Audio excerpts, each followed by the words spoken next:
राज्यसभा में पहुंचने के लिए हर पार्टी की तरफ से प्रत्याशी नामांकन दाखिल करने में जुटे हैं और इसी प्रक्रिया में चर्चा में आया है रविंद्र कुमार सिन्हा का नाम। चर्चा में आने की वजह है उनकी कुल संपत्ति। पत्नी की संपत्ति मिलाकर सिन्हा साहब ने कुल 850 करोड़ की संपत्ति बताई है। दरअसल रविंद्र किशोर सिन्हा एक अरबपति बिजनेसमैन है जो सिक्योरिटी और इंटेलिजेंस सर्विस देने वाली SIS कंपनी के मालिक हैं।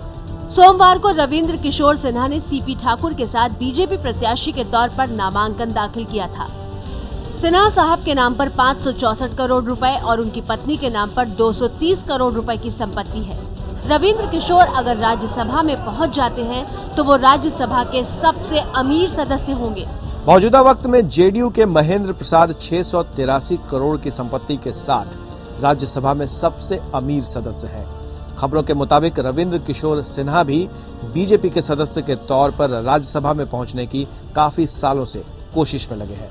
बीजेपी के पूर्व अध्यक्ष नितिन गडकरी के साथ भी वो काम कर चुके हैं। रविंद्र किशोर सिन्हा को नरेंद्र मोदी का करीबी माना जाता है और कहा जा रहा है कि पटना के गांधी मैदान में हुई रैली का पूरा इंतजाम रविंद्र किशोर सिन्हा ने ही किया था।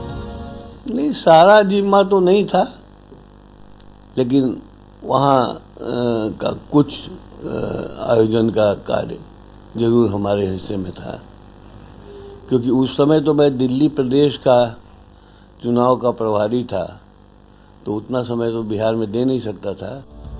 लेकिन इन सब से अलग 3000 करोड़ के सालाना टर्नओवर वाली कंपनी के मालिक रविंद्र किशोर सिन्हा की जो बात उन्हें भीड़ से अलग करती है वो है उनकी कामयाबी की दास्तान।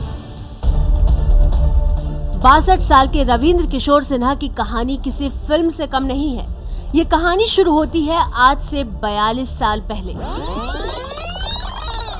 पटना के साधारण परिवार में जन्मे रविंद्र किशोर 7 भाई बहन थे। बचपन परेशानियों में गुजरा।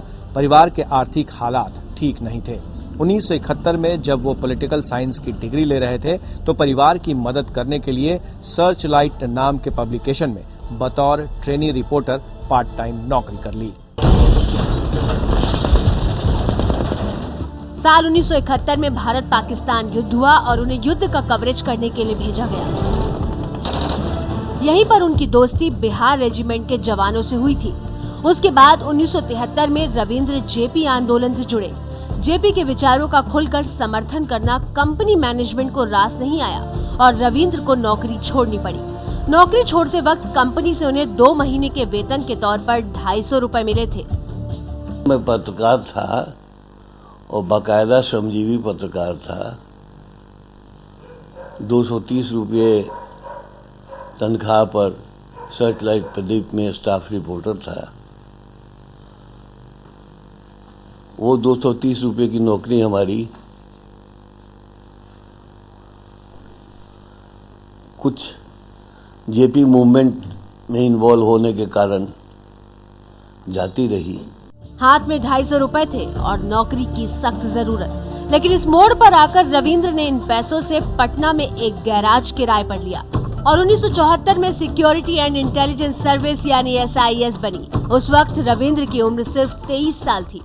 बेरोजगार होकर भी धर्मयुग और माया आदि अखबारों मैगजीन्स के लिए फ्रीलांसिंग की। इन्हीं सब से ये सब करते करते एक दिन JP की प्रेरणा से ये भूतपूर्व सैनिकों के पुनर्वास के लिए कार्य शुरू किया, जो कि बाद में एक विशाल वटवृक्ष की तरह बढ़ गया। इस वक्त युद्ध के दौरान बिहार रेजिमेंट के जवानों से हुई दोस्ती काम आई। रविंद्र किशोर की ये पहली अकेली प्राइवेट सिक्योरिटी एजेंसी थी। 14 रिटायर्ड आर्मी मैन के साथ ये सिलसिला शुरू हुआ था। 1 साल के भीतर ही कंपनी के कर्मचारियों की संख्या 14 से बढ़कर 300 हो चुकी थी और 250 रुपए की पूंजी से शुरू हुआ बिजनेस 1 लाख रुपए के टर्नओवर तक पहुंच चुका था। आज भारत ही नहीं बल्कि ऑस्ट्रेलिया में भी कंपनी अपनी पहुंच बना चुकी है।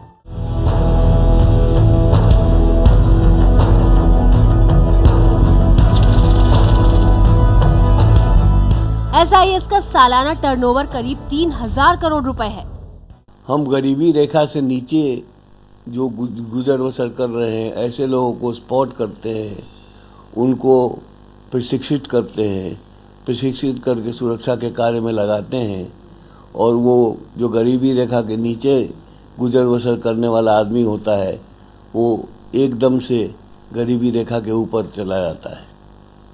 ये कार्य एक सामाजिक सरोकार का कार्य है और आज हमने 75,000 लोगों को स्थायी रोजगार दिया है, 2 लाख से ज़्यादा लोगों को प्रशिक्षित किया है, जो कि वो भी अन्य जगहों में अपने घर के आसपास रोजगार में लगे हैं। इतना ही नहीं, SIS पहली ऐसी सिक्योरिटी कंपनी है जिसने ट्रेनिंग इंस्टीट्यूट खोले हैं।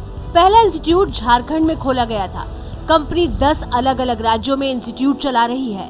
साल 1982 से लेकर 2010 के बीच करीब 2 लाख युवाओं को ट्रेनिंग दी जा चुकी है।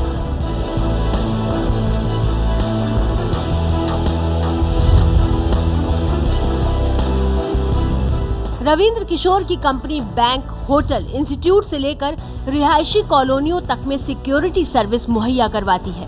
साल 2008 में SIS ऑस्ट्रेलिया की सबसे बड़ी सिक्योरिटी कंपनी खरीदने के बाद पहली भारतीय मल्टीनेशनल सिक्योरिटी सर्विस देने वाली कंपनी बन गई थी।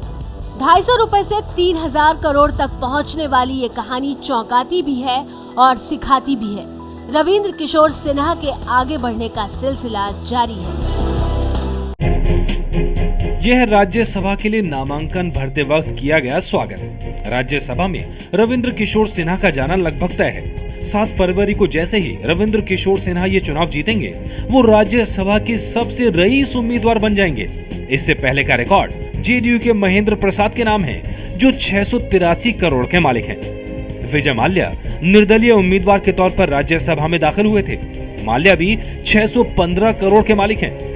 समाजवादी पार्टी की जया बच्चन ने जो संपत्ति घोषित की है, उसके मुताबिक वो 493 करोड़ की मालकिन है। एसोसिएशन फॉर डेमोक्रेटिक रिफॉर्म ने जो आंकड़े 7 दिसंबर 2013 को जारी किए, उसके मुताबिक राज्यसभा के 67% सदस्य करोड़पति हैं। ये आंकड़े कुल 227 राज्यसभा उम्मीदवारों का आकलन कर निकाले गए थे। आंकड़ों के मुताबिक राज्यसभा के हर सांसद के पास औसतन 20.17 करोड़ रुपए हैं।